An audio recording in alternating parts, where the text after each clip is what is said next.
Let's wait and watch if the top seeded teams' roads end at this T20 World Cup campaign.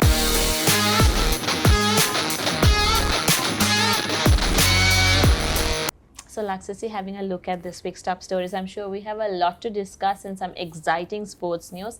To start off with the T20 campaign for Sri Lanka and other seeded countries who might not enter the Group 8 stage. What do you have to say about it? Yeah, Kadhija, the T20 World Cup is turning out to be a brilliant tournament. We get a lot of close games.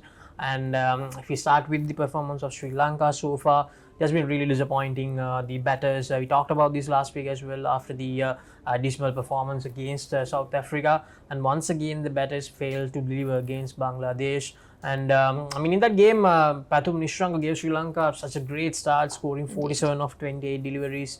He just hammered Shakib Al Hasan, and but the rest of the batters, they just never got going on that surface. And Sri Lanka, they were 100 for 3 at one point after 14 overs, and in the last 6 overs, Sri Lanka scored just 24 runs after losing 6 wickets. We had Danjay De Silva, Angelo Matthews, Mahindu Hasaranga, Dasun Shanaka, all of them batting in the last 6 overs, but still they didn't score enough runs. So just 24 runs in the last 6 overs actually paved the way for the final result, where Sri Lanka didn't have enough runs on the board. Bangladesh, they also struggled to chase down 125. Nuwan Tushar was absolutely brilliant, bowled his heart out, took 4 wickets in that game, almost took a hat-trick as well, Nuwan Tushar.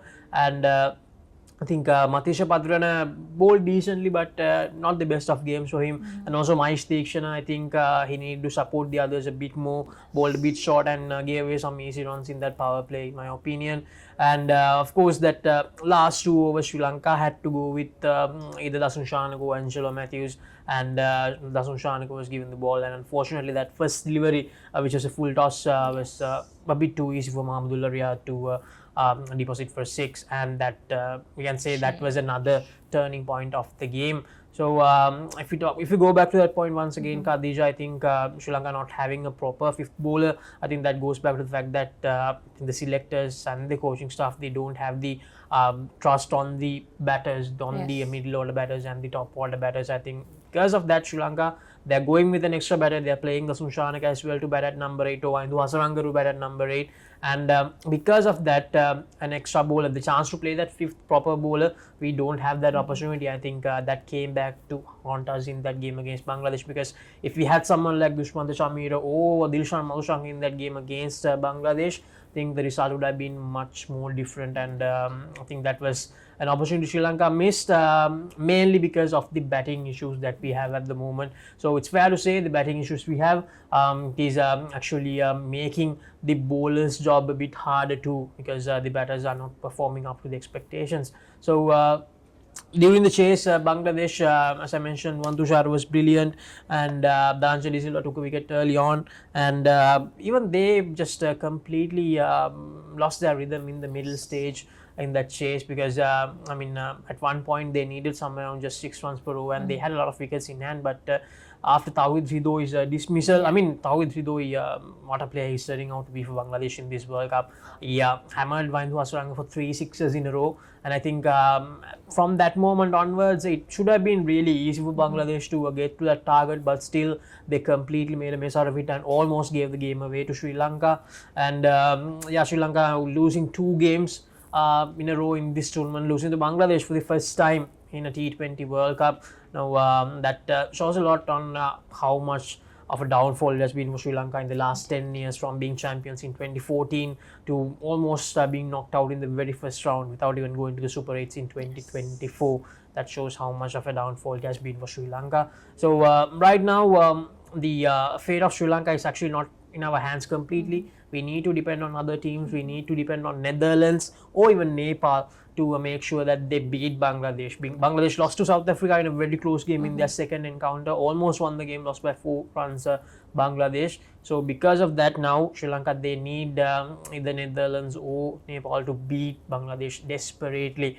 And Sri Lanka's next game will be against Nepal, and there's a possibility of the game being interrupted by rain, and there's a possibility that it might get washed out completely. So if that happens, that will be curtains for Sri Lanka. That will be the end of the road for Sri Lanka in this World Cup. So they only have themselves to blame for the position Sri Lanka is in this World Cup.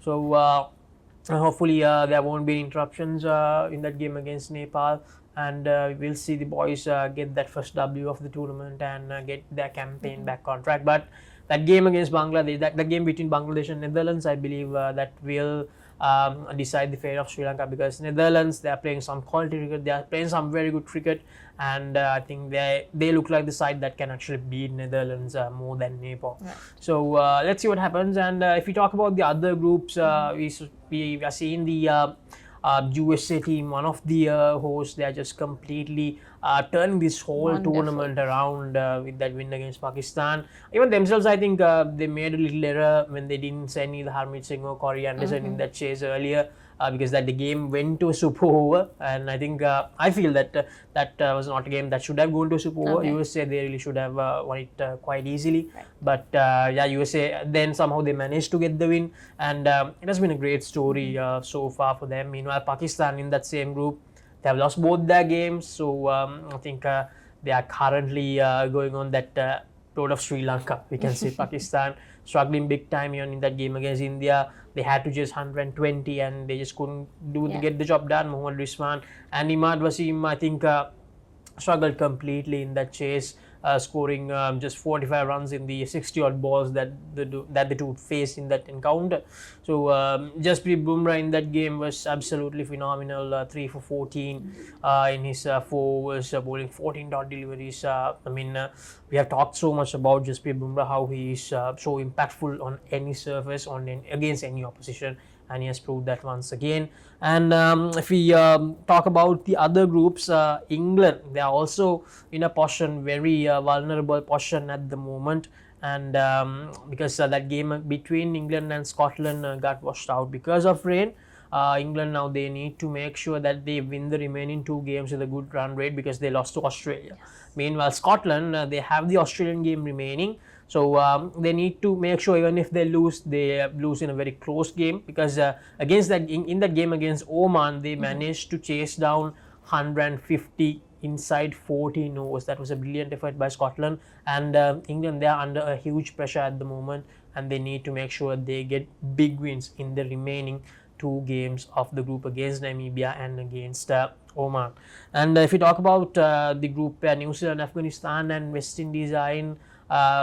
Afghanistan, they're completely on a roll at the moment. Faisal Haq Farooqi and Rashid Khan, they're just completely insane. Yes, they completely destroyed New Zealand. They defeated New Zealand for the very first time in a T20 international, and that was a game to remember for them, because that was a very big win for them. I mean, no one expected them to win that game by such a big margin, but they managed to get the job done just at the end. So in all the 4 groups, there's a huge possibility that one of the top seeded teams might go out. From one group, we have Pakistan. There's a huge possibility they will go out. There's a possibility of Sri Lanka going out. There's a possibility of England going out and New Zealand going out. So USA, Scotland, either Bangladesh or Netherlands, they have the opportunity to make sure that they qualify for the Super 8s out of nowhere. No one expected these teams to get to that place, but I think the Afghanistan, I think a lot of people expected, some experts even expected them to be at the semi-finals, but those other 3 teams, Scotland, I think Scotland, USA and Netherlands, I think that Netherlands versus Bangladesh game, it's going to be really, really interesting, Kadhija, and it will be really close in my opinion, because it's taking place at New York, if I'm not wrong, and I think that venue has produced the most intense games of this tournament so far. That Sri Lanka versus South Africa game, although it was not a big scoring game, South Africa struggled to chase 77 even, and then we had Netherlands versus South Africa in that same venue, another close game, Pakistan versus India, and then Bangladesh versus South Africa.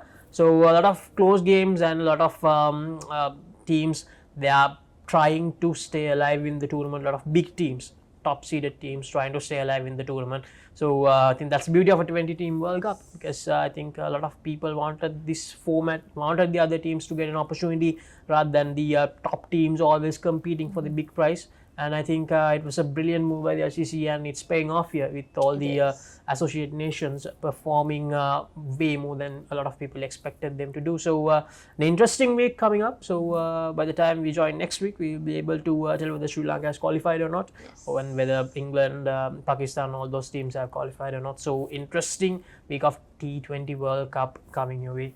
Indeed, Laksisi. So let's wait and watch if the top seeded teams' roads end at this T20 World Cup campaign, and is the top 8 Super 8 gonna be a cultural shock? Yeah, we'll have to see. Yes, stay tuned, guys.